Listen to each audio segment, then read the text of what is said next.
అందరికీ నమస్తే అండి. మాకు సాక్షిలో జోకర్ గాళ్ళు ఎక్కువ. ముఖ్యంగా మహేశ్వర్ గాడు. మొన్న జరిగిన సభ ఏదైతే ఉందో, ఈ భోగాపురం ఎయిర్‌పోర్ట్ ప్రారంభోత్సవ సభ ఏదైతే ఉందో, ఆ సభలో చంద్రబాబు నాయుడు గారు, పవన్ కళ్యాణ్ గారు, నారా లోకేష్ గారు ప్రధాని నరేంద్ర మోడీ గారిని పొగిడారంట. ఆ పొగడ్డం వీళ్ళకి నచ్చలేదు. బాధొచ్చేసింది. దానిపైన ఒక డిబేట్ పెట్టేసారు. వీడు ఎలాగా కొన్ని ప్రాస డైలాగులు చెప్తాడు కదా! వీడేదో డైలాగులు చెప్పుకుంటున్నాడు. ఒకసారి వినిపిస్తాను. వచ్చారు వెళ్ళారు. హ్మ్.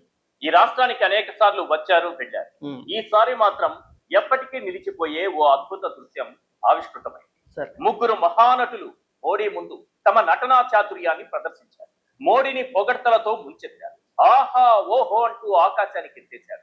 అందులో తప్పేముంది అంటారా? హ్మ్. తప్పేమీ లేదు. కానీ వీళ్ళ ఓవర్ యాక్షన్ చూసి మోడీనే ఆశ్చర్యపోయారు. హ్మ్. మీరు నేను మర్చిపోయినా గతంలో వీళ్ళు మోడీ గురించి మాట్లాడిన తీరు మోడీ మర్చిపోడు. ఆయన మర్చిపోయినా గూగుల్ మర్చిపోదు. ఎట్టా కొడితే అట్టా వస్తాయండి. విమర్శించారు. గతంలో చంద్రబాబు నాయుడు గారు విమర్శించారు. పవన్ కళ్యాణ్ గారు విమర్శించారు. రాష్ట్రం కోసం విమర్శించారు. పని లేకేం విమర్శించలా. ఆ రోజు పరిస్థితులు బట్టి ఆ రోజున ఖచ్చితంగా విమర్శించారు. విమర్శించలేదని చెప్పేసి మేము అనట్లా. రాష్ట్రం కోసం విమర్శించగలుగుతారు. వాళ్ళకి ఆ దమ్ముంది. చంద్రబాబు నాయుడు గారి పైనైనా, పవన్ కళ్యాణ్ గారి పైనైనా కేసులు లేవు. అక్రమ కేసులు లేవు భయపడిపోతానికి. మనం మోడీ గారిని విమర్శిస్తే కేసులు పెట్టి లోపలేస్తారనో, ఇంకోటనో అలాంటిది ఏమీ లేదు. మరి జగన్మోహన్ రెడ్డి ఎందుకు విమర్శించలేదు? ఇప్పటి నుంచి కాదు, 14 నుంచి తీసుకుందాం. 14 నుంచి 2014 నుంచి ఈ రోజు వరకు. పోనీ అంతకుముందు తీసుకున్నా సరే, 14 ముందు తీసుకున్నా పర్వాలేదు. కేంద్రంలో ఎవరు అధికారంలో ఉన్నా జగన్మోహన్ రెడ్డి వాళ్ళని ఎందుకు క్వశ్చన్ చెయ్యలేదు? ఎందుకు చేయలేకపోతున్నారు? ఒక వీడియో చూపించు. సరే మోడీ గారిని విమర్శించారని చెప్పేసి అంటున్నావు కదా, విమర్శించారు. రాష్ట్రం కోసం విమర్శించారు. వ్యక్తిగతంగా ఏమీ లేదు కదా భయపడిపోవడానికి. వాళ్ళకి ధైర్యం ఉందండి, విమర్శిస్తారు. ఆ రోజు పరిస్థితులు బట్టి ఖచ్చితంగా విమర్శించారని చెప్తాం. గూగుల్ ఏం మర్చిపోతాం, మేమేం మర్చిపోము, ఎవరేం మర్చిపోవాల్సిన అవసరం లేదు. ఆ రోజు పరిస్థితులు బట్టి ఆ రోజు రాష్ట్రానికి మేలు జరగడం కోసం, రాష్ట్రానికి అన్యాయం చేశారని చెప్పేసి ఖచ్చితంగా పోరాటం చేశారు. ఢిల్లీకి వెళ్ళారు, నిరసన కార్యక్రమాలు తెలియజేశారు, మోడీ గారిని విమర్శించారు. మేము ఏమీ కాదనట్లేదు, ఉన్న వాస్తవమే. దేనికోసం చేశారు? రాష్ట్రం కోసం చేశారు, రాష్ట్ర ప్రయోజనాల కోసం చేశారు. వ్యక్తిగత స్వలాభాల కోసం మాట్లాడకుండా ఉండలేదు జగన్మోహన్ రెడ్డి లాగా. జగన్మోహన్ రెడ్డి 5 ఏళ్ళు అధికారంలో ఉంటే కేంద్ర ప్రభుత్వాన్ని ఒక మాట అనలేకపోయాడు. గట్టిగా వెళ్ళి మన రాష్ట్రానికి నిధులు తెచ్చుకోలేకపోయాడు. పోలవరం ప్రాజెక్టుకి సంబంధించి అయినా, ఇంకొక దానికైనా కొన్ని ప్రత్యేక హోదాకు సంబంధించి అయినా సరే, బాబు అడుక్కోవాల్సిన పరిస్థితి అండి అంటారు. మీరు ఇక్కడికి వచ్చి ఓపెన్ చేస్తారు. మాట్లాడండి. స్థాయి వ్యక్తి, అందులోనూ మోడీ స్థాయి వ్యక్తి పదే పదే రాష్ట్రానికి రారు. వచ్చినా ఆయన పక్కన నిలబడి ప్రసంగించే అవకాశం అందరికీ రాదు. అలా వస్తే ఆ అవకాశాన్ని సద్వినియోగం చేసుకోవాలి. రాష్ట్రానికి పనికొచ్చే విషయాలపై మాట్లాడాలి. రాష్ట్రానికి రావాల్సిన నిధులు, ప్రాజెక్టుల గురించి ప్రస్తావించాలి.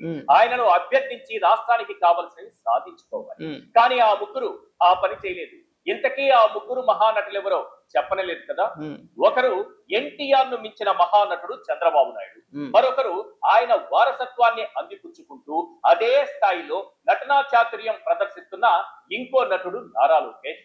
ఇంకొకరు పాచిపోయిన లడ్డూ డైలాగులు సైతం పవర్ఫుల్ గా చెప్పగలిగే నటుడు పవన్ కళ్యాణ్. ఇక్కడ ఇంకో విషయం ప్రస్తావించుకోవాలి.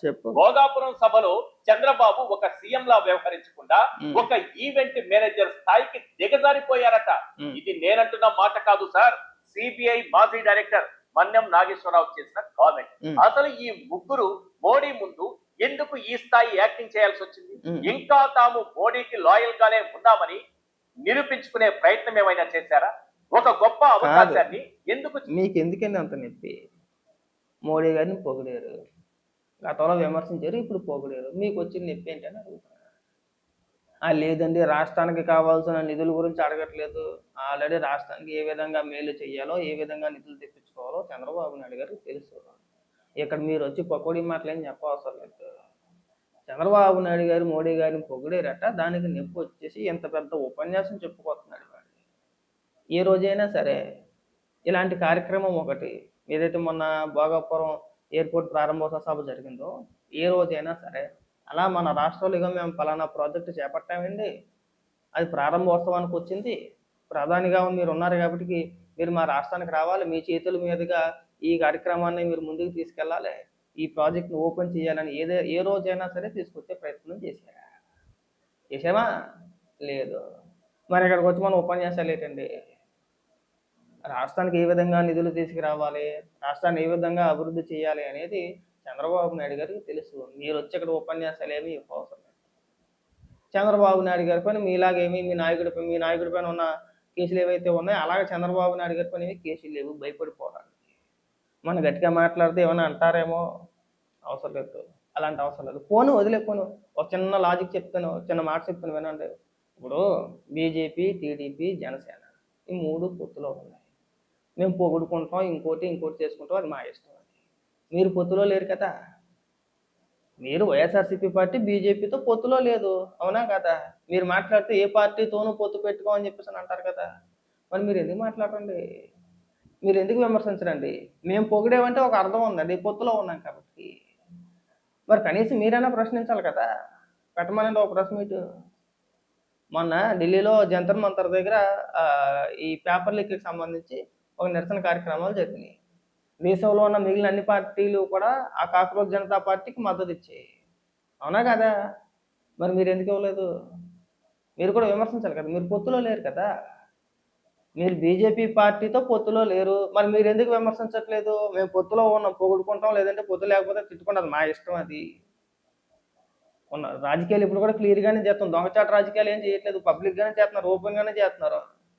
గతంలో విమర్శించిన మాట వాస్తవమే, ఇవాళ పొగిడిన మాట వాస్తవమే. మరి మీరు ఎందుకు మాట్లాడట్లేదు? మీరెందుకు విమర్శించట్లేదు?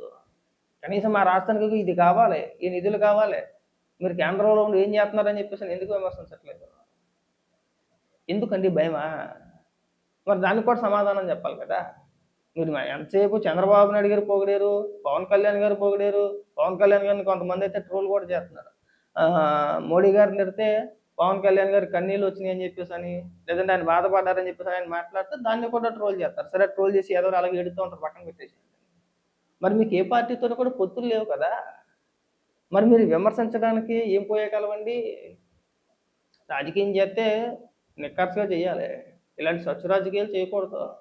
వీళ్ళు విమర్శించరట, చంద్రబాబు నాయుడు గారు పొగిడితే వాళ్ళకి నొప్పి వచ్చేసిందట. కేటాయించుకున్నారు. రికార్డులపై ఉన్న శ్రద్ధ రాష్ట్రంపై లేదా?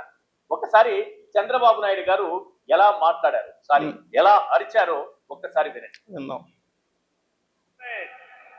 There is a tested leadership. 25 years. Narendra Modi ji as Chief Minister and Prime Minister of India has done extraordinary work. నేను చెప్పింది వాస్తవం అయితే మోడీ గట్టిగా చెప్పాలి. మోడీ మోడీజీ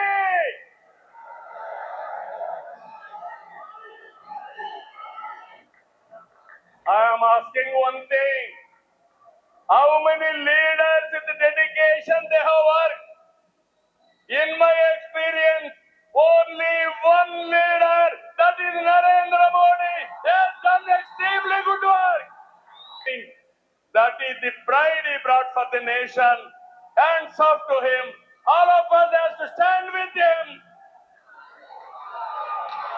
గట్టిగా లేచి నిలబడుకొని సంఘీభావాన్ని తెలియజేయండి.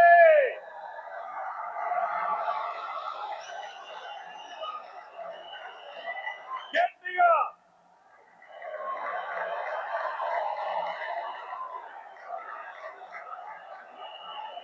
it is our responsibility, our commitment for the nation. ఒక గొప్ప అవకాశం, ప్రధాని ముందు ప్రసంగించే అవకాశం, ఒక ప్రధాని ముందు ముఖ్యమంత్రి ప్రసంగించే అవకాశం, ఈ రాష్ట్రానికి ఏమేం కావాలో రాబట్టుకోగలిగేటటువంటి గొప్ప అవకాశం. ఇయే వద్దనేది. ఆ మరుసటి రోజే కేంద్రం నుంచి మన రాష్ట్రానికి దాదాపు 4,800 కోట్లు ఎంతో రిలీజ్ చేశారు. సభ అయిన మరుసటి రోజు ఒక గొప్ప అవకాశం అండి. ముఖ్యమంత్రి గారు ఏం మాట్లాడాలో మీలాంటి పకోడీగాలు చెప్పాల్సిన అవసరం లేదు, చంద్రబాబు నాయుడు గారికి తెలుసు. మీకు ఏదైనా చేతనైతే రాజకీయాలు స్ట్రైట్గా చేయండి, ఇలాంటి పనికిమాల రాజకీయాలు చేయమాకండి. అందులో మీకు వచ్చిన ఇబ్బంది ఏంటో మాకు అర్థం కావట్లా. ఈ భోగాపురం ఎయిర్పోర్ట్కి సంబంధించి క్రెడిట్ తీసుకునే ప్రయత్నం చేశారు, వర్కౌట్ అవ్వలేదు. ఇప్పుడు ఏం చేయాలంటే ఆ సభలో చంద్రబాబు నాయుడు గారి మాటల్ని, పవన్ కళ్యాణ్ గారి మాటల్ని, నారా లోకేష్ గారి మాటల్ని, ఈ ముగ్గురు మాటల్ని ట్రోల్ చేయాలి. అలా పొగిడారండి, ఇలా పొగిడారండి, పొగుడతారండి. మన రాష్ట్రం మన ఆహ్వానం మేరకు వచ్చిన వ్యక్తిని పొగడకుండా తిడతారా? తిట్టమంటారా? ఇక నాకు అర్థం కావట్లా. మీకు ఎలాగా చేత కాదు. అంటే మీకు పొగడడం ఒకటే వచ్చు, విమర్శించడం చేత కాదు. చంద్రబాబు నాయుడు గారికి విమర్శించడం వచ్చు, పొగడము వచ్చు. రాష్ట్ర ప్రయోజనాల కోసం, సొంత ప్రయోజనాల కోసం కాదు.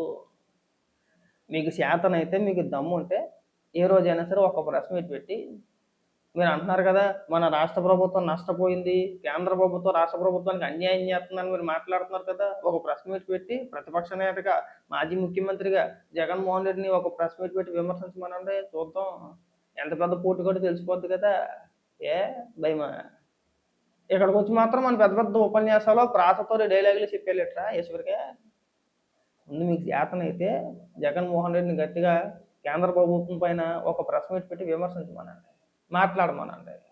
మీరు పొత్తులో లేరు, మీకు బీజేపీకి పొత్తు లేదు, మరి ఎందుకు విమర్శించలేకపోతున్నారో ముందు దానికి సమాధానం చెప్పండి. మీరు ఇప్పటి నుంచో వద్దు, 14 నుంచి ఇప్పటి వరకు తీసుకున్నా కానీ ఏ సందర్భంలోని కూడా ఒక్క మాట అంటే ఒక్క మాట కూడా కేంద్ర ప్రభుత్వాన్ని కానీ మోడీ గారిని కానీ విమర్శించే సాహసం కూడా చేయలే. సచ్చు రాజకీయాలు, భయం మాట. మీరు ఇక్కడికి వచ్చి పులిహోర అని చెప్పేసి మళ్ళీ పెద్ద పెద్ద ఎలివేషన్లా నవ్వుతున్నారు జనాలు. తగ్గించుకుంటే మంచిది.